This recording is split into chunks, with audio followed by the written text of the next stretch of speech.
Hello and welcome. आप देख रहे हैं प्रॉपर्टी गुरु और आपके साथ मैं हूं विपिन भट्ट। तो आज के शो में भी हम आपके लिए लेकर आए हैं प्रॉपर्टी बाजार पर बहुत सारी जरूरी जानकारियां, साथ ही ताजा अपडेट भी आपको देंगे और हर बार की तरह लेंगे आपके इन्वेस्टमेंट से जुड़े हुए सवाल। और आज आपके सवालों के जवाब देने के लिए हमारे साथ स्टूडियो में मौजूद है हमारे प्रॉपर्टी गुरु और प्रॉपर्टी एक्सपर्ट अरविंद नंदन साहब। अरविंद जी, बहुत स्वागत है आपका प्रॉपर्टी गुरु में। तो आइए अरविंद जी के साथ हम सवाल जवाब का सिलसिला शुरू करते हैं। लेते हैं अपने पहले कॉलर को, जो है ऋषभ, हैदराबाद से कॉल कर रहे हैं। ऋषभ, कैसे हैं आप और बताइए क्या पूछना चाहते हैं? Hello, good afternoon sir. मेरा सवाल ये है कि मेरे को एक 3 बेडरूम हॉल किचन का गेटेड कम्युनिटी में अपार्टमेंट खरीदना है। 1580 स्क्वायर फीट से लेकर 1800 स्क्वायर फीट तक।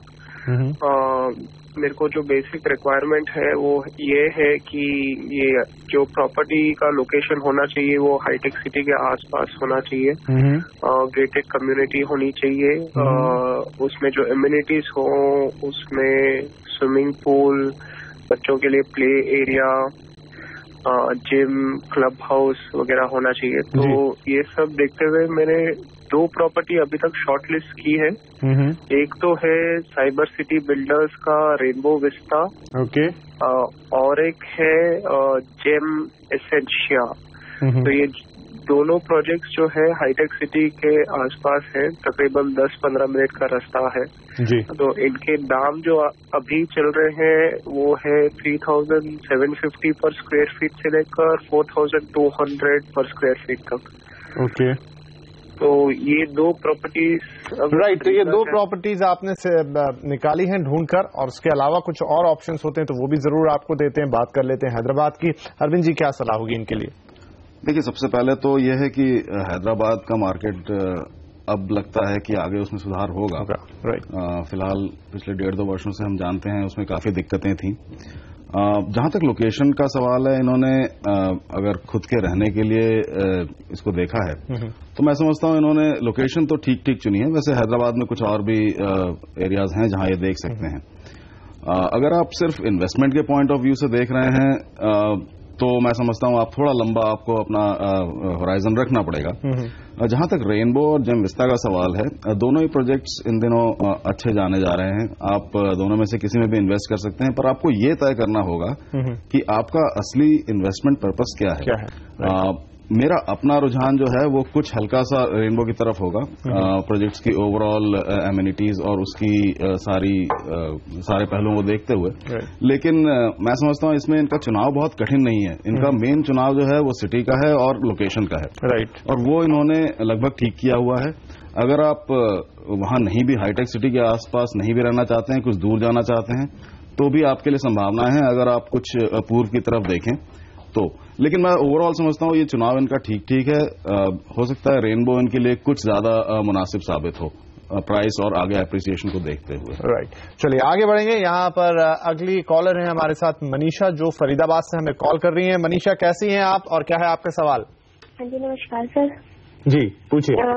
सर एक्चुअली मेरा बजट जो है वो 25 to 30 का है और मैं सेक्टर 57 फरीदाबाद में इन्वेस्टमेंट करना चाहती हूँ। तो मैं आपसे ये जानना चाहती हूँ कि गवर्नमेंट अप्रूव प्रोजेक्ट है और क्या ये इसमें हम रेजिडेंशियल पर।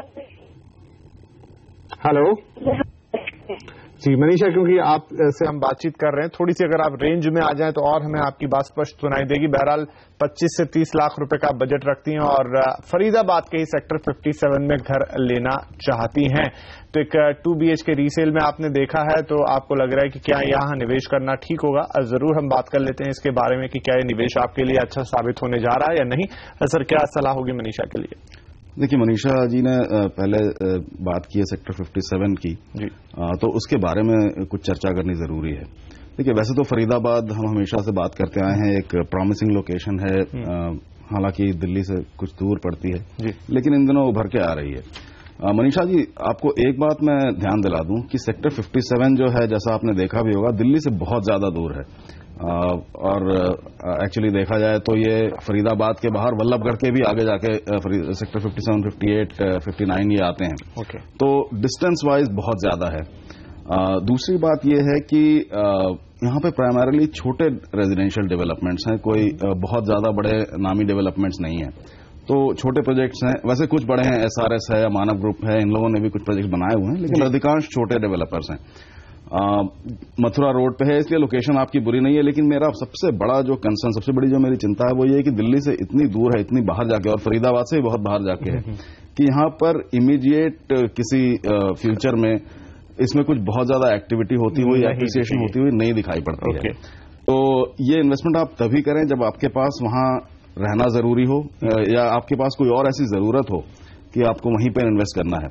अदरवाइज मैं समझता हूं इसके अलावा आप कई जगह देख सकते हैं, और अगर आपने इन्वेस्ट कर दिया है तो इसमें बहुत लंबी अवधि तक इन्वेस्टेड रहें, इससे जल्दी बाहर आने की ना सोचें, क्योंकि इसमें एप्रिसिएशन होने की या ऐसी किसी चेंज आने की संभावना अभी बहुत कम है। राइट, चलिए, तो मनीषा जी, जैसा यहाँ पे अरविंद जी ने एक्सप्लेन किया कि आपने जो ये सब चुना है, तो फिलहाल बहुत डिस्टेंस ज्यादा है, हैबिटेबिलिटी का एक क्वेश्चन होगा, जब तक आपको उस इलाके में जाके नहीं रहना है या कोई और कारण नहीं है, तब तक अगर आप यहां से बचें तो ही ज्यादा अच्छा होगा, क्योंकि अभी यहां पर निवेश आपको आने वाले एक रीसेंट 2-3-4 साल के अंदर तो कोई खास रिटर्न नहीं दे सकता है। तो ऐसे में और भी बहुत इलाके हैं, या इवन इनफेक्ट शायद फरीदाबाद के दूसरे ही कुछ इलाके जहां ये कर दें, तो अगर आप फरीदाबाद तक सीमित रह जाएं तो आपके पास काफी, इनफैक्ट अगर आप चामवुड विलेज के आसपास अपने आप को सीमित रखें तो आपके पास बहुत अच्छा, और इनफैक्ट इनके बजट में भी शायद हो जाएगा, और बजट में आ सकते हैं 30 लाख के अंदर, तो इनको फरीदाबाद में कुछ न कुछ मिल ही जाएगा। राइट, तो आप फरीदाबाद में जो इस समय और दूसरे इलाके हैं जहां पर काफी डेवलपमेंट हो रही है, वहां पर देख सकते हैं, लेकिन फिलहाल 57 से अगर आप कोई और कारण ना हो, कोई खास कारण ना हो, दूर रहें तो ज्यादा बेहतर होगा। चलिए, इसी के साथ यहां पर वक्त हो गया एक छोटे से ब्रेक का। ब्रेक के बाद भी सवाल जवाब का सिलसिला जारी रहेगा।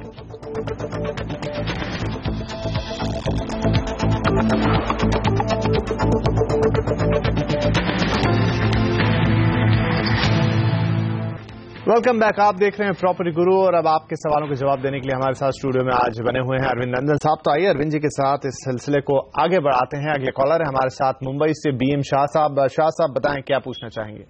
नमस्कार। नमस्कार सर, मैं आपका प्रोग्राम रेगुलरली देखता हूँ और काफी इंटरेस्टिंग रहता है। धन्यवाद सर। अच्छा, बताएं क्या। हमारा इंटरेस्ट अभी बड़ौदा में एक 2 BHK फ्लैट लेने का प्लान है। ओके, तो हमारा बजट जो है अंदाज से 30-35 लाख रेंज में है। ओके, हमने थोड़ा स्टडी किया था इनिशियली, तो 2 प्रोजेक्ट हमने शॉर्टलिस्ट किए थे। एक था दर्शनम सेंट्रल पार्क, वो सयाजीगंज में है, और दूसरा जो है आजवा रोड पे डव डेक का। ओके, लेकिन उसके बाद में हमने डिटेल में फिर थोड़ा और स्टडी किया, तो हमें ये मालूम पड़ा कि काफी प्राइस ट्रेंड जो है वो स्टेगनेंट है या थोड़ा डाउनवर्ड है। Okay, most of the Baroda area में, एक्सेप्ट फ्यू लोकेलिटीज।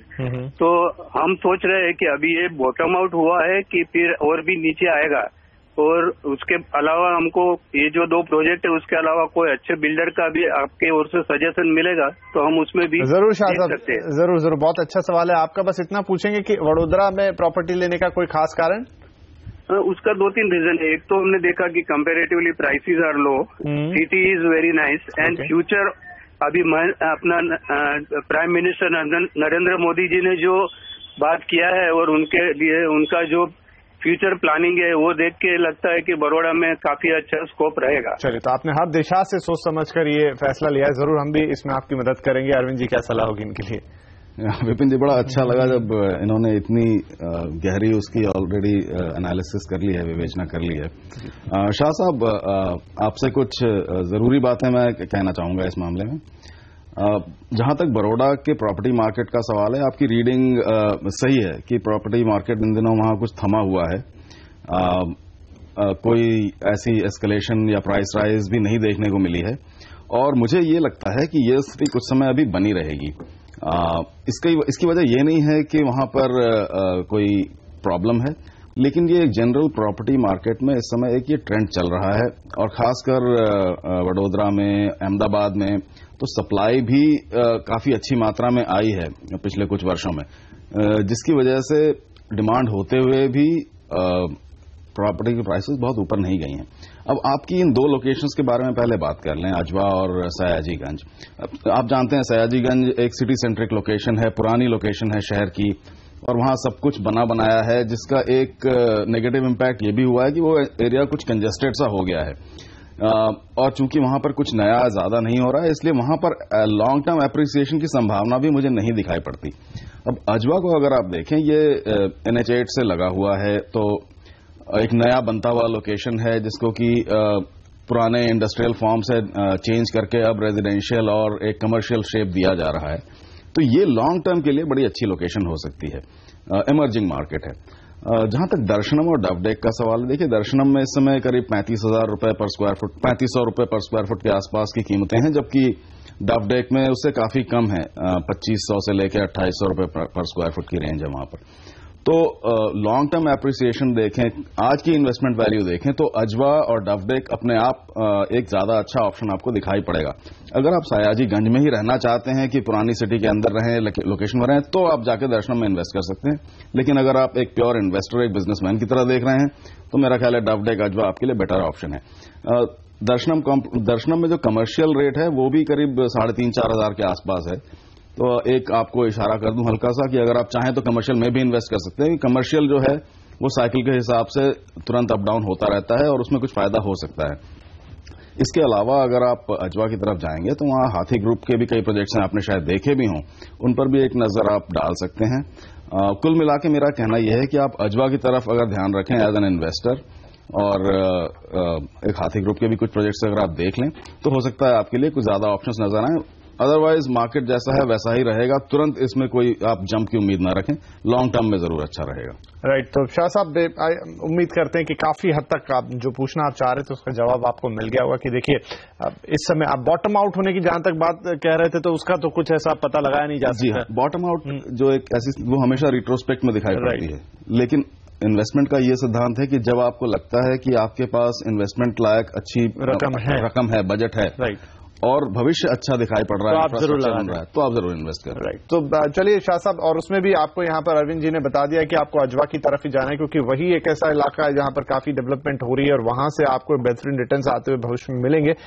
क्योंकि जो मेन आपका सयाजीगंज का इलाका है वहां पर चीजें स्टैग्नेंट हो चुकी है, पुराना इलाका है, और उस हिसाब से अब रिटर्न जनरेट नहीं होंगे। नए इलाकों में नई डेवलपमेंट और बेहतर रिटर्न, तो बॉटम आउट जैसी चीज को आप नहीं यहाँ पर प्रोजेक्ट कर पाएंगे। लेकिन हाँ, फ्यूचर को देखते हुए, जैसा आपने भी कहा, कई प्लान है, कई प्लानिंग है यहाँ पर पीएम साहब की भी, और वैसे भी गुजरात तो एक बढ़ती हुई स्टेट ही है, काफी डेवलपिंग स्टेट है, तो उस लिहाज से यहाँ पे सारे प्रॉस्पेक्ट अच्छे ही हैं। आप चाहें तो यहाँ पर निवेश जरूर कर सकते हैं। चलिए, अब अगले कॉलर हैं हमारे साथ मिस्टर अशप्रीत सिंह, यूएई से फोन कर रहे हैं हमें। अशप्रीत जी नमस्कार, और बताएं क्या पूछना चाहेंगे आप। हेलो हेलो, चलिए, शायद अशप्रीत हमारे साथ फोन लाइन पर अभी नहीं है। उनका एक ईमेल भी हमारे पास होता है, तो वो हम ले लेते हैं। पूछना चाहते हैं कि उन्हें 2 BHK फ्लैट लेना है, 40 से 45 लाख तक का बजट रखते हैं, और ग्रेटर नोएडा एक्सप्रेसवे पर ये प्रॉपर्टी वो देख रहे हैं। तो सेक्टर 134 में जेपी का कॉस्मोस प्रोजेक्ट उन्होंने देखा है। पूछना चाहते हैं कि डेवलपमेंट और रिटर्न के लिहाज से निवेश कैसा रहेगा। तो एक पर्टिकुलर प्रोजेक्ट भी और एक पर्टिकुलर एरिया भी, सर क्या सलाह होगी अशप्रीत के लिए? इसमें दो बातें हैं। पहली बात तो लोकेशन जो है, लोकेशन सही है, लोकेशन इन्होंने जो चुनी है, हालांकि इससे कुछ और बेहतर भी हो सकती थी।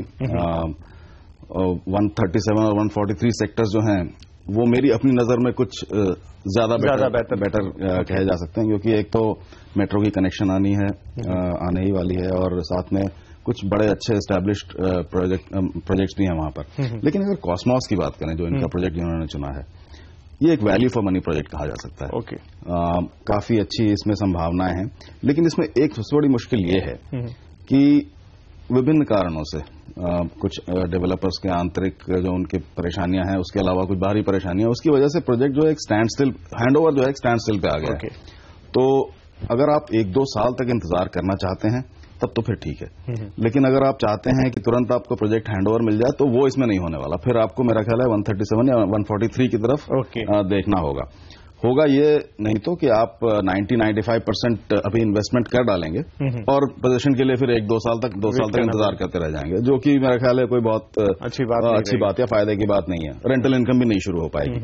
और अगर आप आगे जाते हैं 137, 143 की तरफ, तो वहां पर बहुत हैं, जैसे सुपरटेक, लॉजिटेक ग्रीन्स, अजनारा, गुलशन, ये सारे प्रोजेक्ट्स हैं, सारे आपको सेम रेंज में मिल जाएंगे और आपको तुरंत पोजीशन भी मिल सकता है, तुरंत आपकी रेंटल इनकम स्टार्ट हो सकती है, आप उसको यूज कर सकते हैं। तो ये इसमें एक थोड़ी सी दुविधा है प्रोजेक्ट अच्छा है, डेवलपर के नाम में कोई प्रॉब्लम नहीं है, लेकिन हैंडओवर अभी आपको नहीं मिलने वाला और आपके पैसे उसमें फंसे रहेंगे। राइट। तो अश्वित जी, अगर आपने अभी तक फिलहाल कोई डील नहीं की है तो कॉस्मोस से अगर अभी दूरी रहें तो अच्छा है, कोई दिक्कत नहीं है। लेकिन चूंकि अगर 2 साल लग जाते हैं पोजीशन मिलने में तो कोई मतलब नहीं रहेगा, आपका निवेश भी अटका रहेगा, रेंटल इनकम भी शुरू नहीं होगी। लेकिन 137, 143 में कई अच्छे नाम यहां पर बताए हैं अरविंद जी ने, तो आप अगर वहां पर भी देखें तो इसी बजट में आपको और बेहतरीन मकान मिल सकते हैं, ready position, ready move in मकान मिल सकते हैं, रेंटल इनकम भी तुरंत शुरू हो सकती है और निवेश के लिहाज से, रिटर्न के लिहाज से भी ये प्रोजेक्ट और एरिया दोनों ही बेहतर साबित होंगे। चलिए, इसी के साथ यहां पर वक्त हुआ एक और छोटे से ब्रेक का। ब्रेक के बाद भी सवाल जवाब जारी रहेंगे।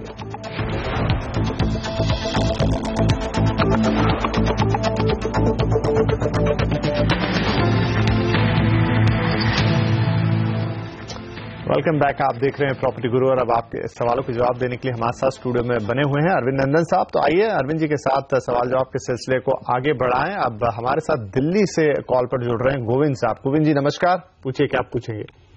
नमस्कार सर जी। एक्चुअली मैं अभी राजनगर एक्सटेंशन में रेसिडेंशियल पर्पज से 2 BHK का फ्लैट ढूंढ रहा हूँ। ओके। और मेरा जो बजट है वो 35 लाख के राउंड है। ठीक है। All inclusive. तो मैं बेसिकली अभी रेडी टू मूव देख रहा हूँ।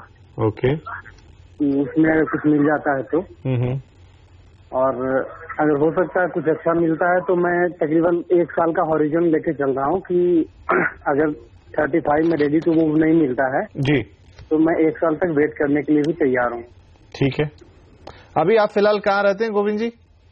मैं राजनगर एक्सटेंशन में ही रहता हूँ। अच्छा, वहीं रहते हैं, वहीं घर लेना चाहते हैं तो कोई बात नहीं, बढ़िया है। ठीक है, चलिए आपको यहाँ पर हम सलाह देते हैं कि 2 BHK आपको चाहिए, 35 लाख तक का बजट है, 1 साल आप इंतजार करने के लिए भी तैयार है, तब क्या बेहतर होगा? अरविंद जी क्या सलाह होगी इनके लिए? देखिए, इनके लिए सलाह बड़ी मेरा ख्याल है सिंपल और स्ट्रेट फॉरवर्ड होगी गोविंद जी आपके लिए। सबसे पहले तो स्ट्रेटेजिकली आपकी लोकेशन राजनगर एक्सटेंशन ठीक है, ये लेकिन खासकर काम आती है जो लोग मेरठ या मेरठ की डायरेक्शन से आ रहे होते हैं दिल्ली की तरफ, उनके लिए काम आती है। अदरवाइज दिल्ली से तो एक थोड़ा कट ऑफ पॉइंट है। ये बिल्कुल वैसा ही है जैसे फरीदाबाद के आप और दक्षिण में चले जाएं, वैसे अगर आप बहुत पूर्व में चले जाएं तो आप यहाँ पहुंचेंगे। तो अगर आपको वहीं रहना है और वहीं आपका काम है तो ये स्ट्रेटेजिकली बिल्कुल ठीक है लोकेशन, और इस नजर से भी अच्छी है क्योंकि ये एक बजट होम्स की लोकेशन समझी जाती है। बजट होम मतलब 35-40 लाख के अंदर जितने मकान वहां आपको मिल सकते हैं, वहां शायद वो आपको शायद और किसी दूसरे एरिया में ना मिल सके अगर आप फरीदाबाद ना जाएं तो। जहां तक सवाल है कि आपको रेडी पोजीशन या अंडर कंस्ट्रक्शन प्रॉपर्टी चाहिए, देखिए गोविंद जी वहां तो बहुत हैं, आप वहां रहते हैं, आपने खुद भी देखा होगा। छोटे बिल्डर से लेकर कुछ जैसे विपुल वैभव, वीवीआईपी ग्रुप जो है, इन सबके प्रोजेक्ट्स हैं और सारे आपको रेंज में मिलेंगे। आपके लिए प्रमुख बात यह है कि आप ये ध्यान रखें, चाहे आप चाम्स कैसल चूज करें या विपुल वैभव चूज करें, आपको ये ध्यान देना है कि जिस प्रॉपर्टी में आप इन्वेस्ट कर रहे हैं उसमें फिलहाल अप्रूवल सारी हैं या नहीं, और दूसरी बात यह है कि उसकी करंट इन्वेस्टमेंट स्कीम क्या है। ऐसा तो नहीं कि आपको 30% इन्वेस्ट करके फिर रुके रहना है, वो मेरे ख्याल से हल्का सा डेंजरस हो सकता है। जहां अगर आपको स्लैब के हिसाब से, कंस्ट्रक्शन के हिसाब से पेमेंट करनी हो, अप्रूवल्स के बाद पेमेंट करनी हो, आप वहीं इन्वेस्ट करें। ऑप्शन तो आपको मेरा ख्याल है दर्जनों मिल जाएंगे, वहां पे ऑप्शंस की कोई दिक्कत नहीं है, आप बड़े ग्रुप में चाहें तो या किसी छोटे बिल्डर के यहां चाहें तो। लेकिन सारी कागजी कार्रवाई, सारे जो लीगल टर्म्स हैं वो आप देखने के बाद ही इन्वेस्ट करें। इस मार्केट में ड्यू डिलिजेंस बहुत ज्यादा जरूरी है, ये मेरा कहना होगा आपसे। चलिए, तो गोविंद जी जैसा आप वहीं रहते हैं और बस अरविंद जी की इसी सलाह को ध्यान में रखिए कि अब थोड़ा देखभाल के लीजिए, ऑप्शंस की कमी नहीं है, लेकिन कहीं मुश्किल ना हो तो थोड़ा ड्यू डिलिजेंस जरूर कर लीजिए और आपके बजट में और हर लिहाज से आप जैसा चाहेंगे वैसा मिल जाएगा। चूंकि आप उसी इलाके में रहते हैं तो मैं भी कहेंगे कि ठीक है, बिल्कुल कोई दिक्कत नहीं है वहां घर लेने में, लेकिन कुछ बातों का जरूर ख्याल रखें।